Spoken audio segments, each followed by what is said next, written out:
very pleased to be speaking with this morning Brittany Luna, who is a contributing author to our collaborative book project, The Great Pause, Blessings and Wisdom from COVID-19. Thank you so much for being with us, Brittany. I am pumped. Thank you for having me. Thank you. And Brittany has written 2 other books. I wanted to show them off this morning. Ren Reposed, Ren Awakened. Beautiful and fascinating books. So thank you. They're good to get. Will you do a little introduction of yourself, where you're from, where you live, what you're up to in the world? Certainly. So hi, I'm so happy to be here. My name is Brittany. Currently a resident of Connecticut. I am a licensed therapist and a spiritual healer or a life coach, and I do intuitive work as well. Most of my work is done online these days, but I was planning to move it all online anyway, so that kind of worked out perfectly. Mm-hmm. And I have a new YouTube show that I just launched called Get Your Shift Together. I love that name so much. So do I. Together. Some people like who don't know what, shifting your vibe is all about are like, I don't know if I understand. And I'm like, you'll get it someday. No, it's okay. Yeah. So I've just been, that's really my life. My life is all healing work and writing and coaching and helping people figure out how to navigate this wacky humanness that is not always so easy to do, and something I'm very passionate about. So, yeah. So during this time, how has your life been affected and impacted by this great pause? It's funny because I feel like it's been impacted in some ways it hasn't been impacted at all. And in other ways it's been impacted a lot. I've been really fortunate enough to do my work from home and have access to technology and things like that, and helping people still without a lot of obstacles or hiccups. But it's funny. So when I was a kid, I had terrible hypochondria. Like I was always thinking I was dying from something. If it was a paper cut, my foot had to get amputated or my hand had to get amputated, and I had every disease known to man. And I spent a lot of time working on those anxious thoughts and being like at peace with being a human. So like when this outbreak happened, I was like, this is my worst nightmare coming true. This like unseen murderer like coming to get me. But after I overcame those thoughts for a few minutes, I was surprisingly calm. So as far as how it's affected me, I feel like it, in a way, it's kind of been empowering to move through something that at one time probably would have put me into an institution for being around. So that feels kind of good in a way, and kind of weird because I'm like, who's this stranger that I am now? And I just feel like it's been, if anything, a really grounding experience, to have to really reflect on the things that we once thought were super important, to realize that you can live without them, or that we waste a lot of time doing shit that we actually don't care about, like putting on makeup. I was like, I used to spend time like, primping, getting ready for work, and I'm like, this life of not even having to put on eyeliner is my jam right now, and I am never going back to it. But yeah, little things like that, I feel like it's really been helpful to sort of reassess how we live in a way. Was there anything that surprised you during this time? Yes. I think one of my, well, there's 2 things that really surprised me. One is that I realized that I put a lot of blame on my schedule for the reasons that I didn't have time for other things. Like we all do. Like someone needs to hit me up if they're like, I've never complained that there's not enough time in the day to get all the things done I want to do, because Who is this person? yeah, who is this human that does not exist, this unicorn? And I think like everybody, like that was something that I always complained about. Like, oh God, I wish I had time for like self-care and like to do all these things and like craft and get all this stuff done. And I realized that I was given obviously this gift of like the great pause, right? And I still filled my time with things that were not self-care. So I was realizing like, dude, this is such a great reminder that we are our biggest obstacle, which was like a huge slap in the face, because I, like as a coach and a therapist, I like to pride myself that I have my shit together. And then it's like, no, you do not. You have things that you are still working on. But I think my greatest surprise, which has been something that I'm finding to be really refreshing, is that I have been forced to be the student again. And I'm like, at first I was like, I don't like this, but I'm realizing that this is awesome.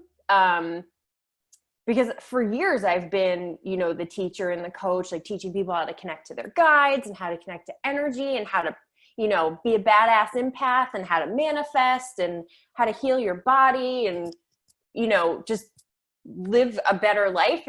And holy crap, like I have really been slapped back to the basics of manifesting. Because like if we know about manifesting, right, it's like any fearful thoughts are going to jack that up real quick. And who doesn't have a fearful thought during a freaking pandemic, right? Like, oh my God, I'm not going to be able to go to the grocery store, and just like all these things. So learning how to like recheck myself before I wreck myself, and even just learning like the spiritual basics too, like things like compassion, because, you know, there's so much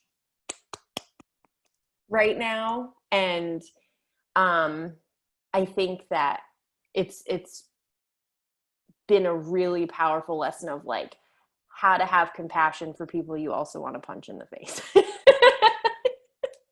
We're getting many opportunities to practice this right now. Right.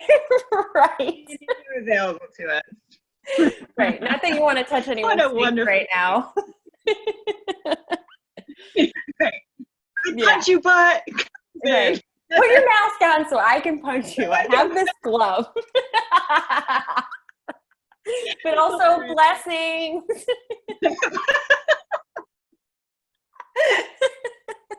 Oh my goodness. Oh, yeah. New reasons to learn nonviolent resistance.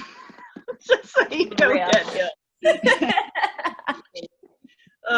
So you've been writing during this time. What advice do you have for people that are authors or writing? Well, I will refer back to my initial statement of we are our own biggest obstacle. So if we're saying we don't have time, reassess those thoughts, because it is something that we can make time for. It's about what's a priority for you, which I know we've talked about before. It's like, how do you make it a priority if it is something that you actually want to do? But I think another beautiful thing, and this was something that I learned again with collaborating in this book, is that you don't have to know the end result to write. You know, like if you get the itch to just write something, you don't have to know what's going to come of it. Just like grab the pen or put your fingers on the keyboard and just write, because there's things that could come from it, right? It could be literally nothing. Like it could be something that you just throw out, but you spent time just practicing writing. Mm-hmm. It could be something that, for me, it's like when you journal or something like that, it's like you have these aha moments either about yourself or about the world. Or it could be like the next greatest book ever written or piece ever written. You know, I think it's something that if you're called to write, do it, because someone somewhere needs to read what you wrote, even if it's just yourself. So I think that my biggest suggestion for writers, authors, is just write. Like, just do it, because yeah, I mean, we're the only ones stopping ourselves from writing, and I've learned that as well. You know, I've had books in my head forever, and it's like, oh, I really want to write that. I really want to write that. And then you don't. And it's like, okay, well, that's on you. So just write it. Write. And you don't have to do it with anything in mind other than just to practice the art of getting what's in your head out. Mm-hmm. I love that idea that you don't know where it's going to go, right? You don't know. Sometimes it is practicing. Sometimes it's healing for us. Sometimes it's because something's coming through us and really needs to get out. I believe, that somebody needs to hear it. Or and when you do, I mean, when I've shared things that I thought, I'm writing this just because I need to write it, and I've shared it, and the response I've gotten, it feels so good to be able to help someone just from helping myself, like totally just writing because I needed to, and then somebody gets something from it. There's nothing like that feeling. That's such a good feeling. So sometimes that is, but we don't need to know what it is yet, right? We might not know why we're writing something to begin.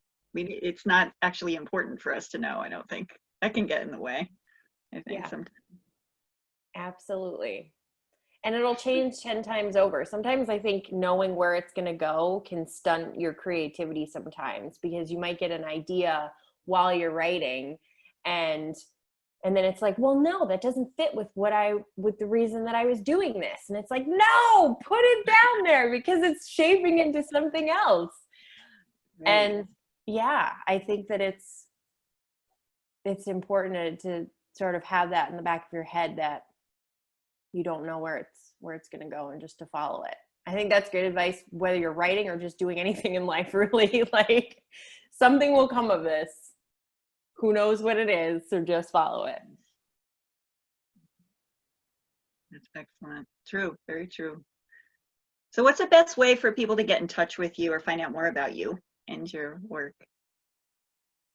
So right now, Instagram is going to be the best place to find me. My handle is at Brittany Luna Shift. Also on my YouTube channel, which is Get Your Shift Together with Brittany Luna. My website it's semi-done. It's under construction right now because I was making some tweaks, but I will be announcing once again my website. So I'm not going to announce it yet. So follow me on Instagram. So that way you'll get the announcement, which will hopefully be in 2 weeks. But I don't want you to go to some like broken, ugly website right now. It's not Brittany. What is this? This is gross. I'm not following you. Oh, well, thank you so much for taking the time to talk with me today. It was a pleasure as always. Thank you for having me. You're wonderful. And I'm so pumped about this book.